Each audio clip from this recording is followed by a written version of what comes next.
Kimpachi Black, and I'm back with another video. I wanted to deviate from my normal YouTube topics just for a little while. In case you haven't been keeping your ear to the ground, a lot of YouTube channels, a lot of people that I've been subscribing to and watching their videos and supporting their channels, their videos have been taken down because of certain content. So right now I'm taking a break from the usual and checking out content from YouTubers who I'm subscribed to that still have their channels up to see if they have any interesting content, and maybe I will be posting a response video or two to their topics and joining their conversations.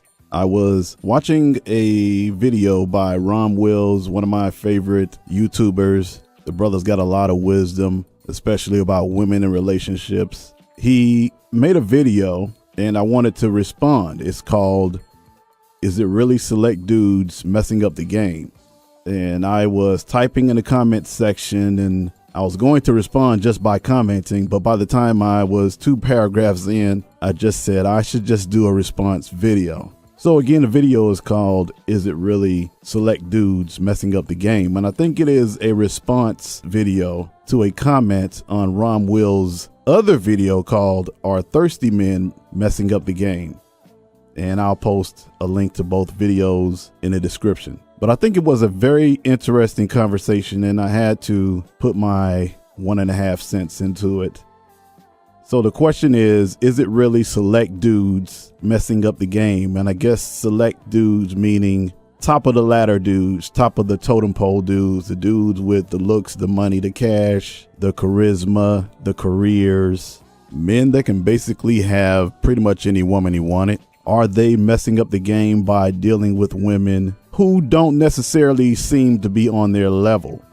And in response, are these women who are not on their level, are they becoming arrogant because these select dudes are chasing them for sex?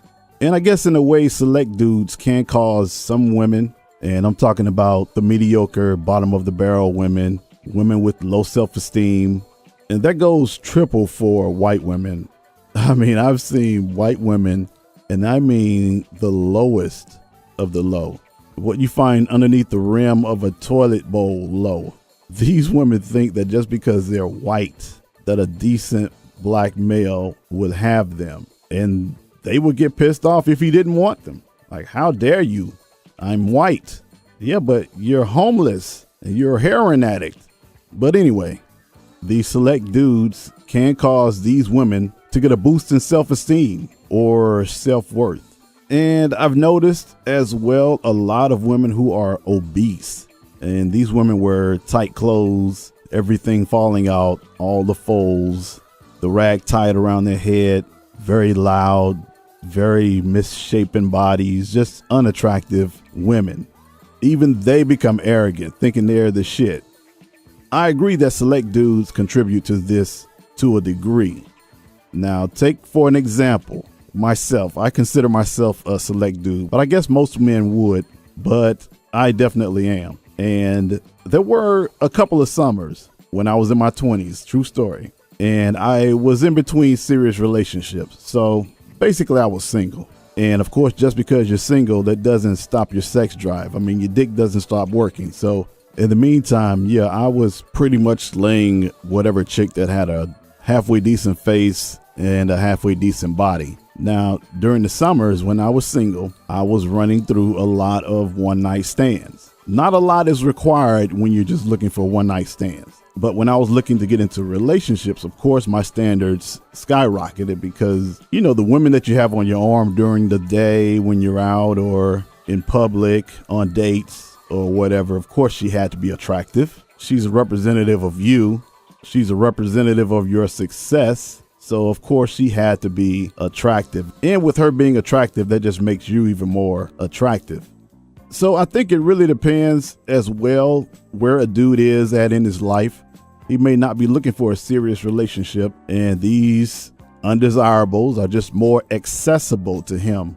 Or in my case, I was actually looking for a long-term relationship, but while I was looking, I had to have the rotation lined up. The hit squad, I call them, just in case I felt the need, which back then, and I was in my 20s, I felt the need a lot. I mean, my sex drive was probably my Achilles heel back in my 20s. And to keep myself from going crazy, I had to deal with different women if I didn't have one consistently in my life at the time.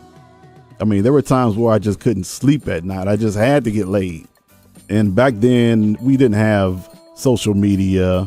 Well, we did, but a lot of people weren't that big into social media then.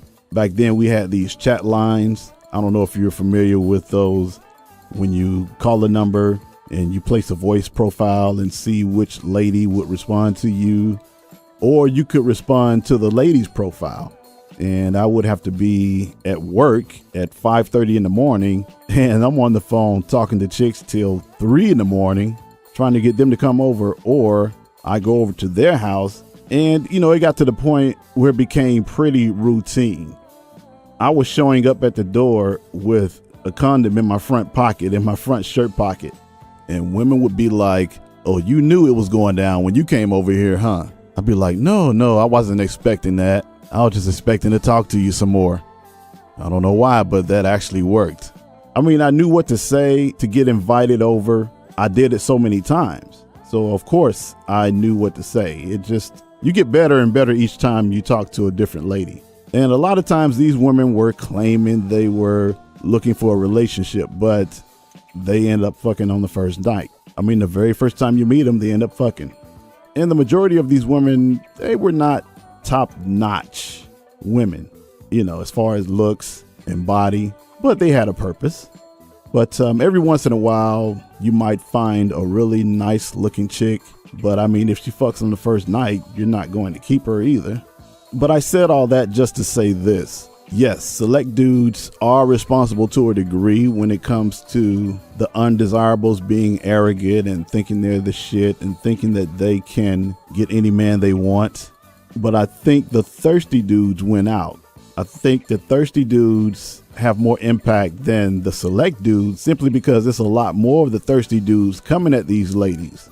And sometimes these ladies, they place value on quantity as well as quality. That's why it's so important to these women that when they post these thirst pics, that they get 100 likes or 200 likes or 300 likes. Doesn't matter who they get them from, as long as they get a bunch of likes on their Facebook page or their Instagram page or whatever. So I think quantity wins out being the thirsty dude, because there's a lot of thirsty dudes out there who are coming for these chicks. That's my 2 cents on it. And shout out to Ron Wills for letting me be a part of the conversation. Keep up the good work, brother. Ken Pachi Black, and I'll be back.